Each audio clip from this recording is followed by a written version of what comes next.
দেখো এই মাছগুলো আজকে টক দিয়ে সাজা করব। ভালো করে ধুয়ে বেছে লবণ হলুদ মাখিয়ে রেখে দিয়েছি। কড়াইয়ে তেল দিয়েছি, দেখো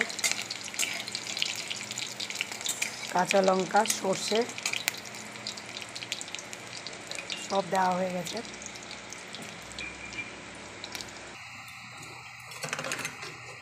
দেখো তেঁতুল গুলেছি, তেঁতুল গোলা দিয়ে দিলাম এর মধ্যে। এবার লবণ হলুদ দেবো। দেখো মাছগুলো দিয়ে দিলাম, এবার চাপা দিয়ে রেখে দেবো। দেখো তেঁতুল দিয়ে সাজা আমার এই মাছ হয়ে গেল। এখানে রেসিপিটা শেষ করলাম। Bye bye.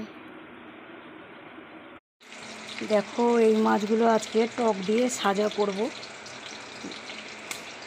ভালো করে ধুয়ে বেছে লবণ হলুদ মাখিয়ে রেখে দিয়েছি। কড়াইয়ে তেল দিয়েছি, দেখো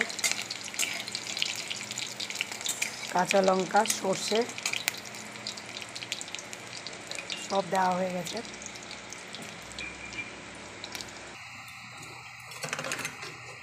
দেখো তেঁতুল গুলেছি, তেঁতুল গোলা দিয়ে দিলাম এর মধ্যে। এবার লবণ হলুদ দেবো।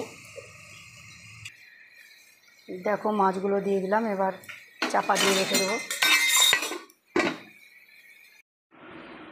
দেখো তেঁতুল দিয়ে সাজা আমার এই মাছ হয়ে গেল। এখানে রেসিপিটা শেষ করলাম। Bye bye.